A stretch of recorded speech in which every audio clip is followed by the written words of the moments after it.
Welcome to the Brian Heap Creative Writing Podcast series.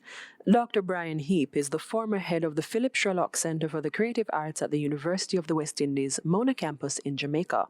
In June 2020, Dr. Heap was declared the Caribbean Regional winner of the 2020 Commonwealth Short Story Prize. This marked the beginning of a series of events, which has culminated in this new series of podcasts highlighting the creative writing of young people in Jamaica and the Caribbean. This new series of podcasts, resulting from such an exemplary collaboration between a wide range of stakeholders, has contributed enormously in giving a much-needed voice to our creative young people of Jamaica and the Caribbean. We hope that you will enjoy each of these creative writing podcasts as we post them week by week. High commendations go to Summer Haze, written by Nakeeba Bowes, first-year student from the Faculty of Science and Technology, her major, Computer Science.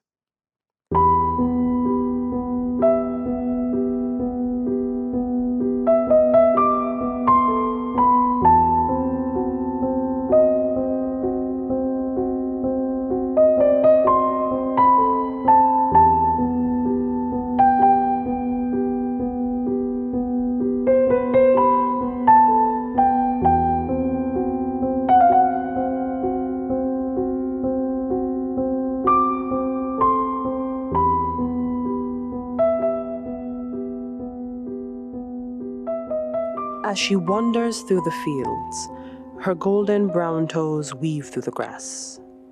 The sky is overcast, grey with heavy clouds. She loves this weather. The air gets chilly and goosebumps rise on her skin. With her home not far, she dares to spend a little while more without an umbrella.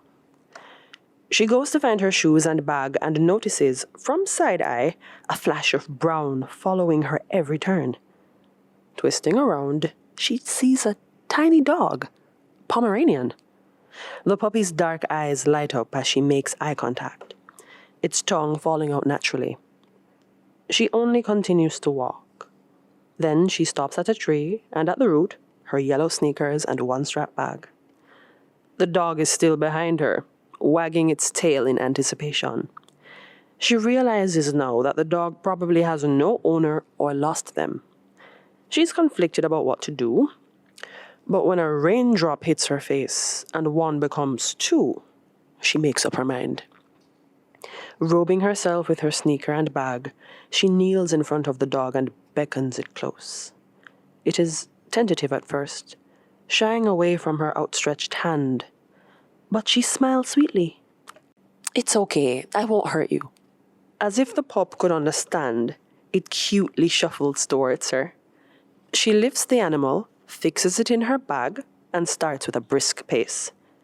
She sheaves the puppy as much as possible, but the drops eventually become persistent, soaking her a little.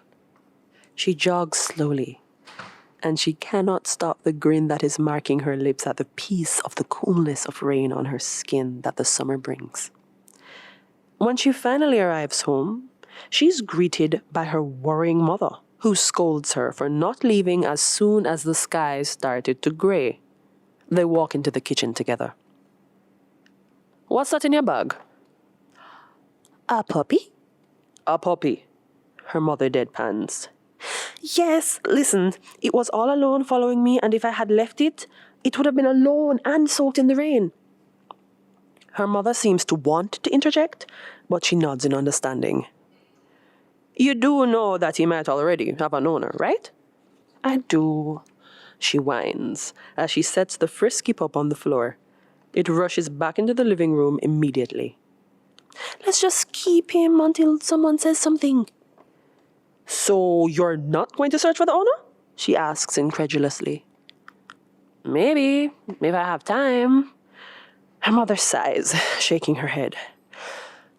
"Well, it's your responsibility now, Annabelle. You will have to buy dog food and teach it not to poop in the house." I know. I will. She gives Annabelle a stern glance. Not as stern as it could be. "Okay, now leave the kitchen." She playfully shoos away Annabelle, I need to finish your dinner. Giggling, she leaves the kitchen into the living room and she spots the dog already making itself at home, asleep on the couch. She does not bother the little thing. Instead, even though she is still wet, she seats herself on the other smaller couch, her eyes watching the trails of water slithering down the glass on the window next to it. Just like overcast skies and the chilly breeze, she loves the rain that cools the summer, the rain that washes the hot earth. And when the heat rises off the ground, it leaves a summer haze in its wake.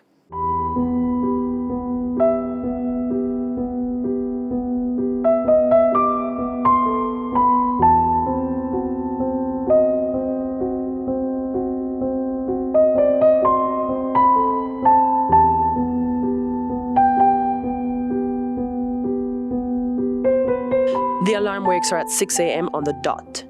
She groans, groggily, because like every morning, she wants to sleep in, but she has to go to work.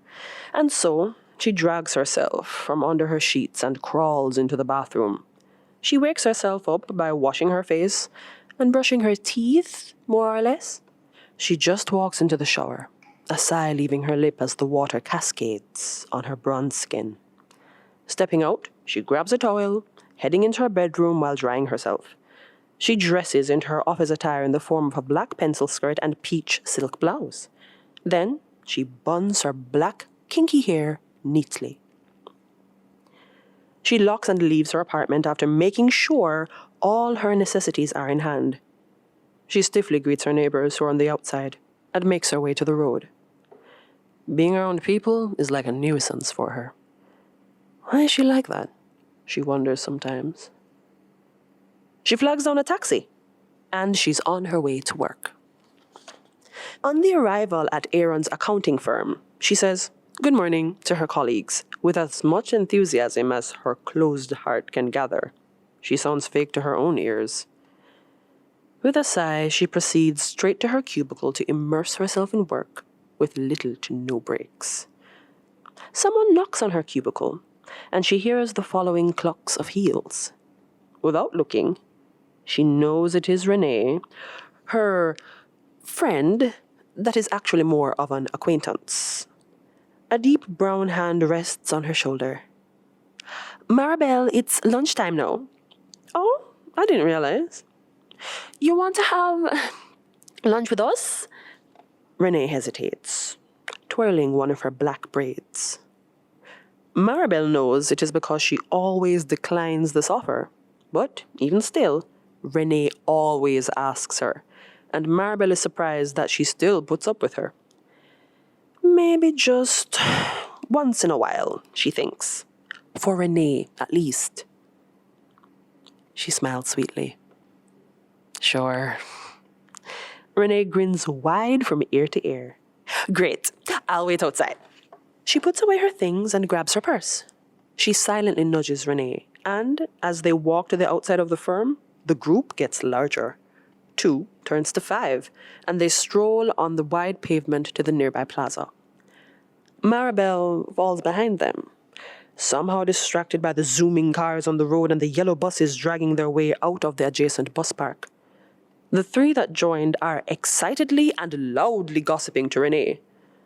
Maribel does not know them, does not recall seeing them around, but she envies them, wishes that she could share that same passion when talking to other people.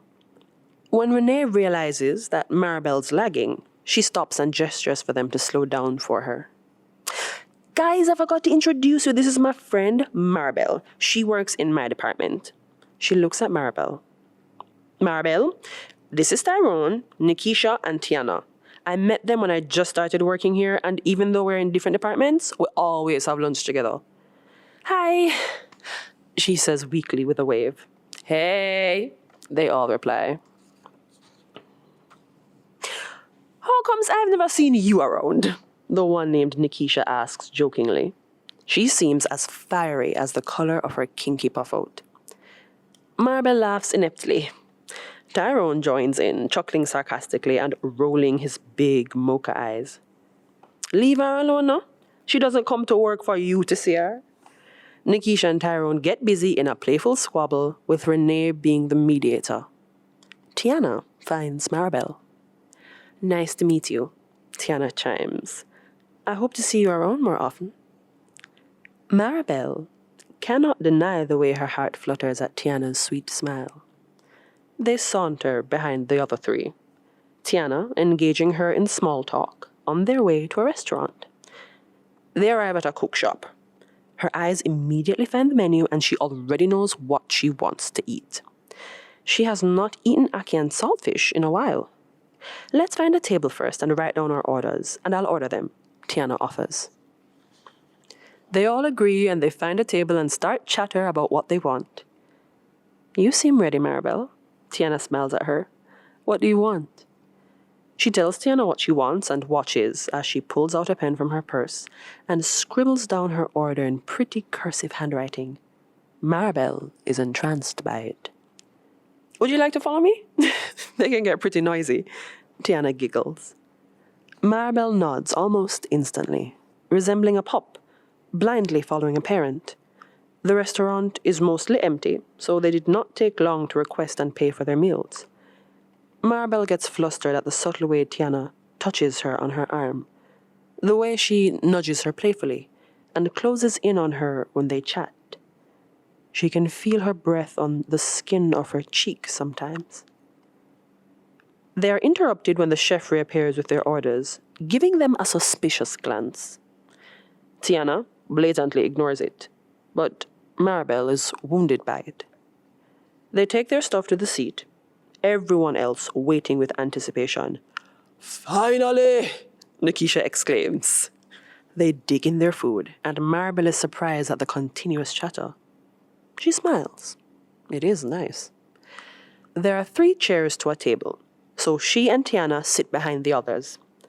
Maribel enjoys her conversation with Tiana, loves the silkiness of her voice. She concludes that being with her is even nicer.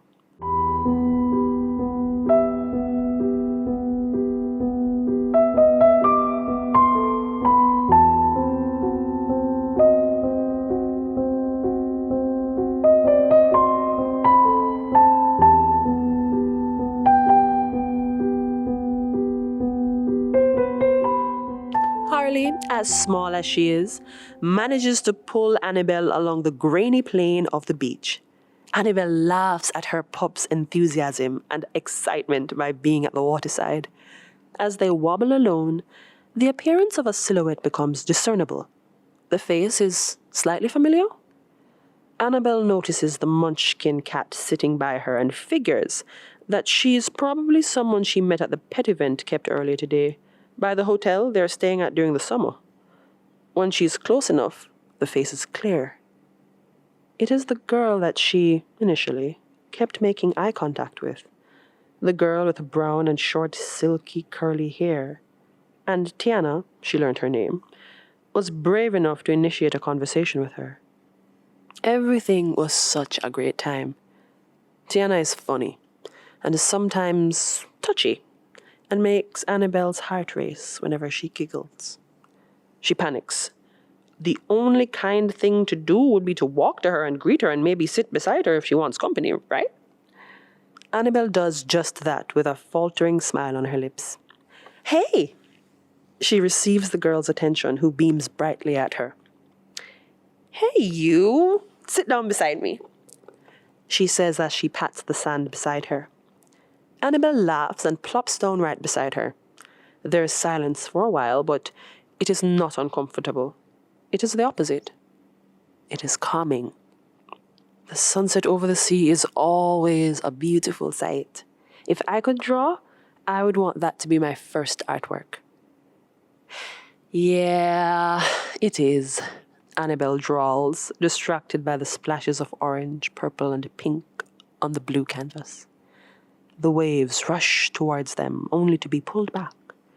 Her toes dip in the grains of sand. It seems Max and Harley are still quite fond of each other, Tiana points out. Her eyes gaze lovingly at the animals. Annabelle follows her and looks at the pets tussling about each other in the sand. She glances at Tiana, and the fact that the other girl smiles with both her lips and eyes endears Annabelle. She is beautiful. Annabelle is drawing closer, unintentionally. I will leave tomorrow. We were to leave from yesterday, but I begged my dad to stay for the pet event. She tenses, upset, but Tiana crowds her space. Don't be sad. Her hands lift to her face, caressing Annabelle's cheek, staring into her eyes deeply. She leans in and kisses her softly. Nothing but lips.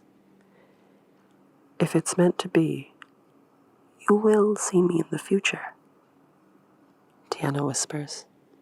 Nothing else is said after that, as Annabelle rests her head on Tiana's shoulders. Together, they watch the sun submerge itself into the dark blue below. The moon is in the sky when Tiana walks Annabelle to her building and leaves her after whispering, "Good night," and planting a gossamer kiss on her cheek. In the morning, as she said, she is gone. She does not look for her. She just feels it. She just knows. Annabelle feels closure rather than disappointment. More satisfaction than loss. No need or worries about what others may think. Truthfully, her heart constricts a bit.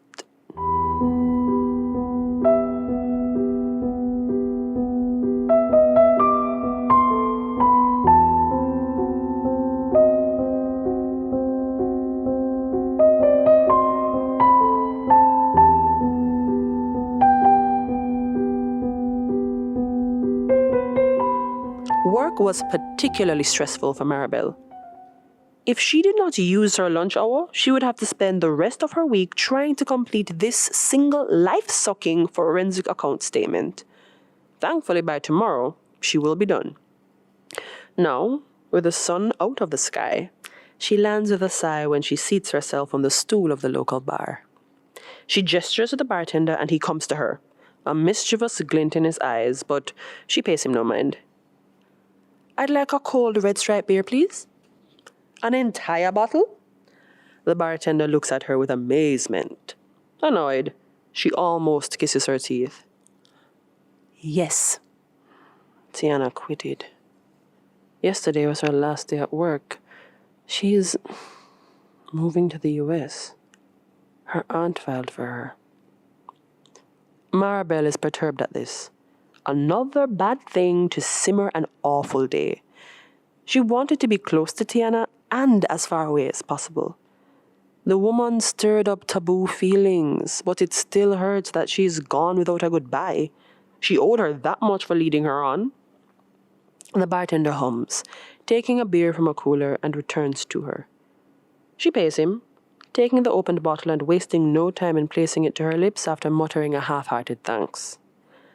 As she downs her bottle with expertise, a stranger moves to the seat beside her. There is room between them, but it still somewhat irritates her. She makes to leave when she gets a sniff of the familiar cologne. She turns to and meets the familiar light-toned, chiseled jaw with a faint scar marking his cheek. She does not know if it is okay to feel satisfied that she knows how he got that scar, and that she knows more things about him than most people. She does not know if she is as unwilling as she thinks she is to get even closer to the man. She knows. She also knows that not everything she wants is good for her. In all honesty, she had forgotten about him. On the surface, she would have liked to not see him for a longer time so that he could be nothing more than a blurry memory.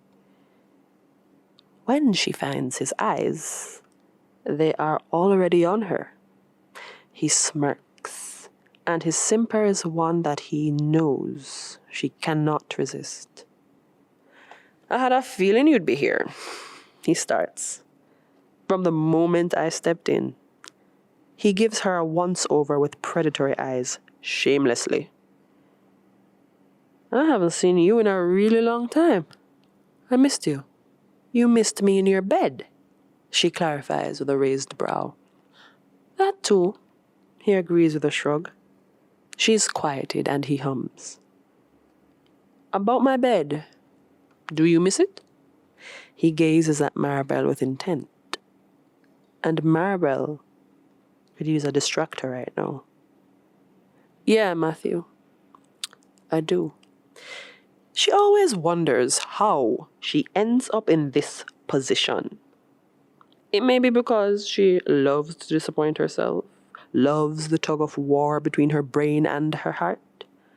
Or maybe she's always fooled by the glint she sees in his eyes. The drive to his apartment is like a blur of dark colors. She almost floats away if it was not for the hand on her thigh during the ride as he keeps his eyes focused on the road. With hastened steps and straying hands, they stumble into his apartment. Maribel's only regret is that she's only tipsy and not drunk enough to forget this the next day. She will not be able to forget the way he touches her gently, to the softness of his body on hers, the contrast of her dark skin on his higher tone, the way they meld well together. If only she could build the courage to stay the next morning and see where it could take them. Courage is one thing she lacks.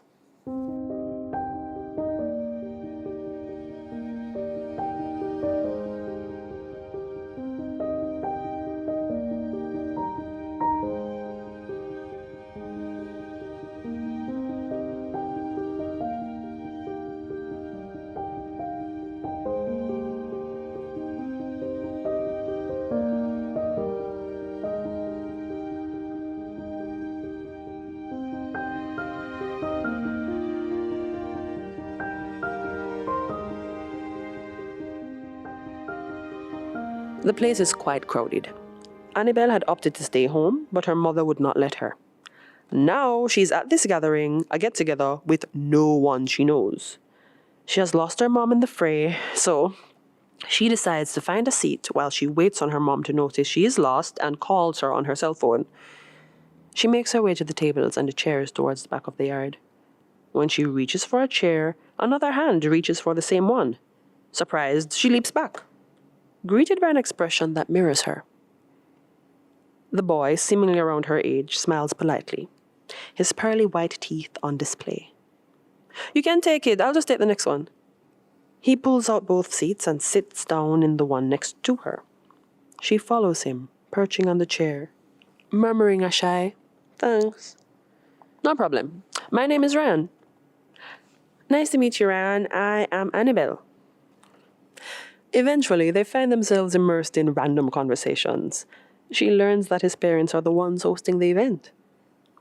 When he invites her inside, at first, she hesitates. Relax, he reassures. I'm not going to tie you up and keep you hostage. She laughs. That's only one of the problems. One of the less important ones, since you don't seem like that kind of person. He nods. I understand. I was planning to bring you to my room too. So, imagine, even if we were fully engaged in all of my Xbox games, when our parents found us, they would still be suspicious. Yeah. Sometimes I forget, he says. Let's just stay here.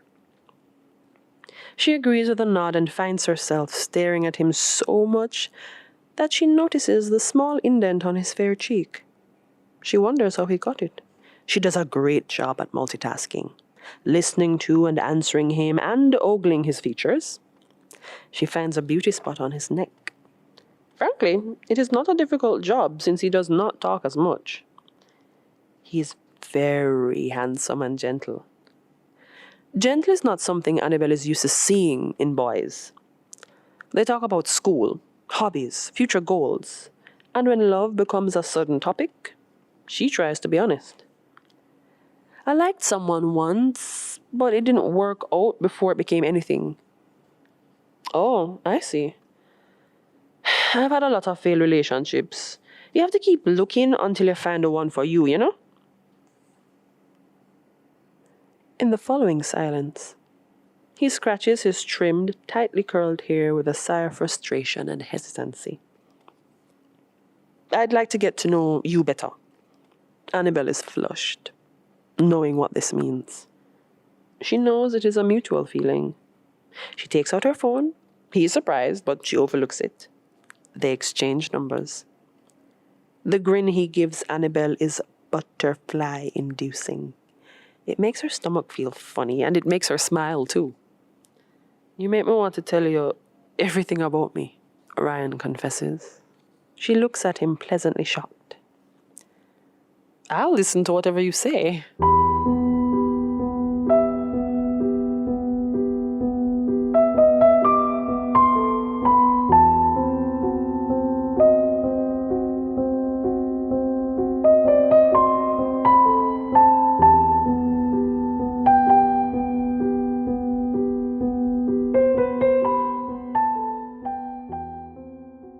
She has been dreaming a lot recently.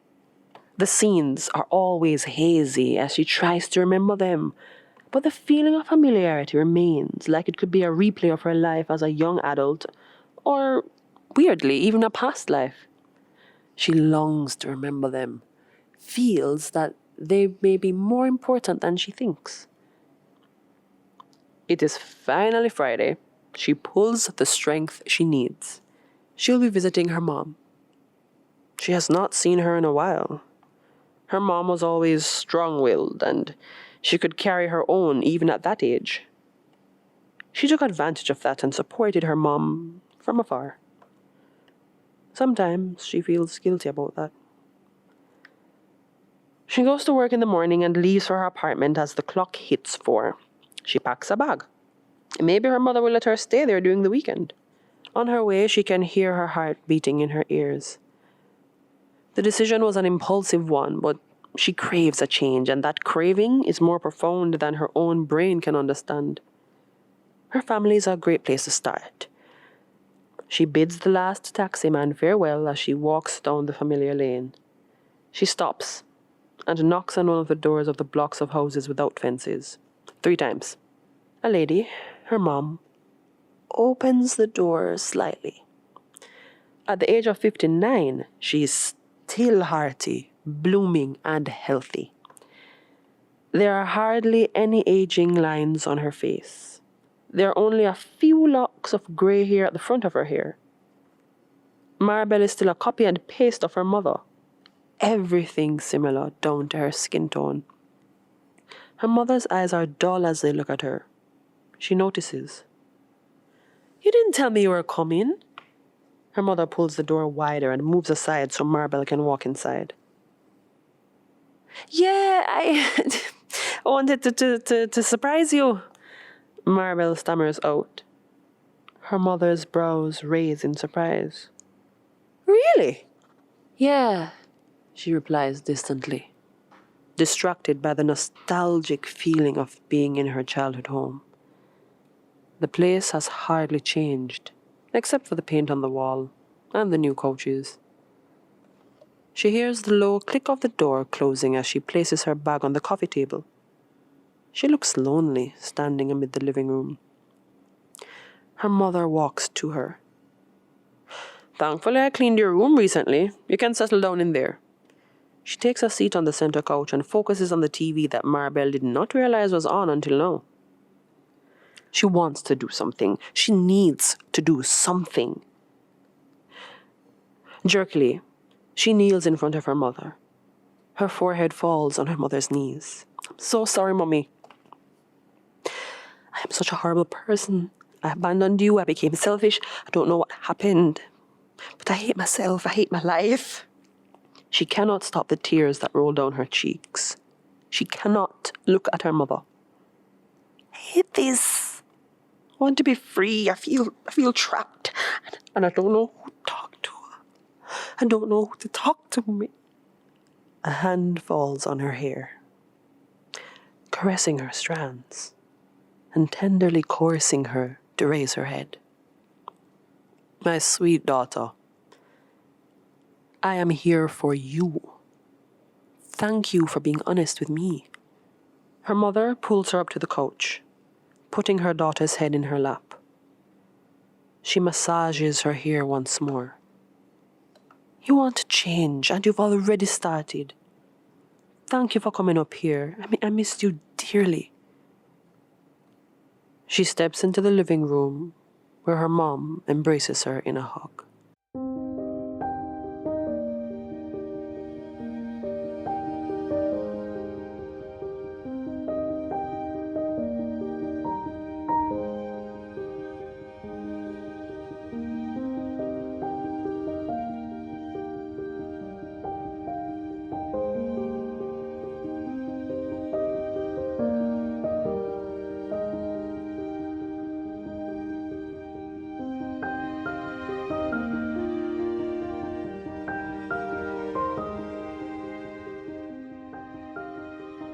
Happy birthday, Annabelle! Listen, Mom. Annabelle sits herself down beside her mom on the couch. She has barely woken up, but the words were on her tongue, on her lips, eager to be said. It's my birthday. I am 19 now, and I know sometimes you worry because I still seem to lack the street smartness you try to instill, even though I am growing older, and I behave ungratefully sometimes. But I want you to know that I know that all that I have and will have, I must give it to you. You are the reason I am here, and I am forever in debt to you. Her mother gawks at her, speechless, but pleased. Thank you, my sweet daughter. I feel like it's my birthday. They laugh. Her dad could not make it to Annabelle's birthday gathering due to work, but her mom is there and a few of her friends. Annabelle does not have many close friends, but she is content when she sees Ryan from the other side, smiling back at her.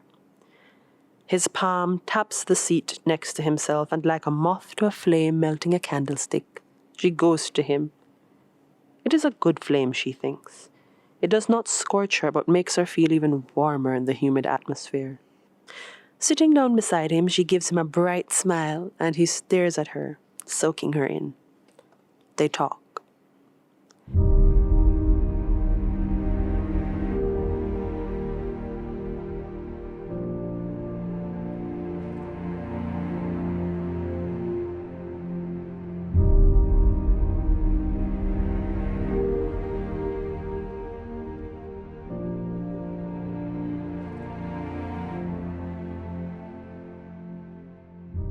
She wakes and greets the sight of the room that she would always see when she was younger.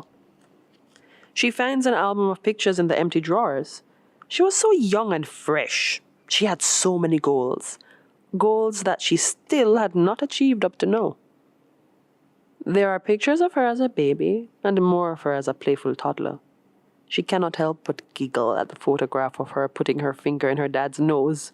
Her dad was always close, but never close enough. She flips to a picture of her and Marley. They were on the beach with her mom, and they just snapped a Polaroid shot of them there. The Pomeranian died a while back, and Maribel felt an incomparable loss. She knows her mom did too.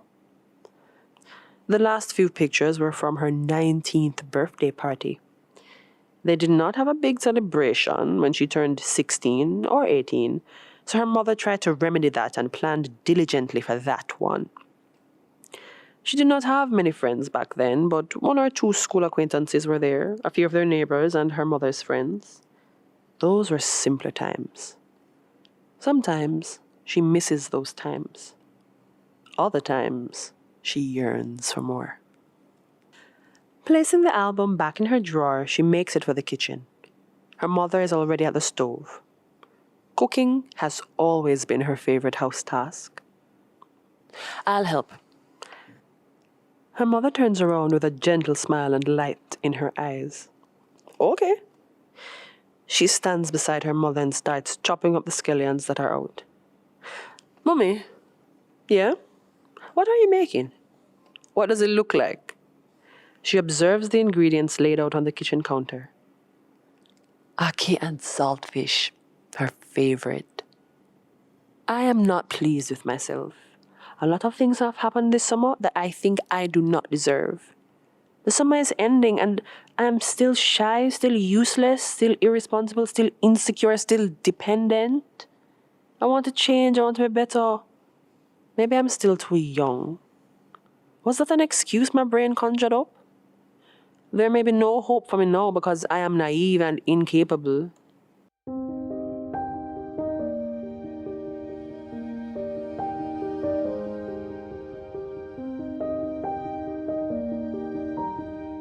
Dear my older self, please be what I couldn't. Please make my dreams come true. I want to be able to take care of myself and my family. I want to get another pet to give Harley company. I want to be confident and beautiful. I want to have a lot of friends. I want to not care too much about what people think. I want to love and accept love. The blinding sun pours through the curtain as she wakes. She turns her head to the left and sees her boyfriend, his handsome face gentle and neutral. She smiles and reaches over to kiss the mark on his cheek. She rolls out of bed, energetic. Checking her phone, she sees a text from Renee from last night reminding them of their meeting time. She's on vacation, and before this, she had planned to stay at a hotel on the North Coast. They will be going with Renee, Nikisha, and Tyrone.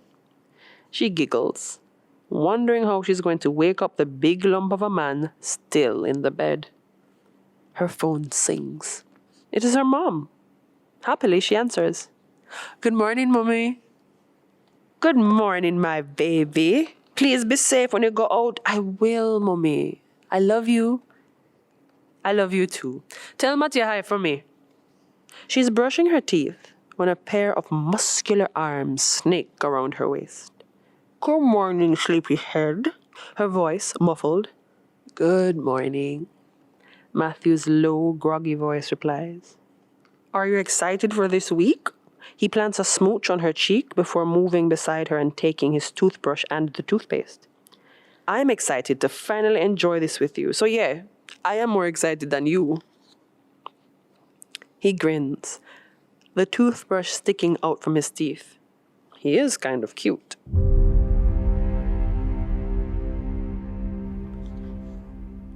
She remembered one of her dreams. She was younger, writing down her wishes and wants in a journal. It is not something she remembered herself doing, but the desperate hopes scribbled down became her hopes. She wants to live them out and make them a reality. Slowly but surely, like when the heat rises off the ground, leaving a summer haze in its wake.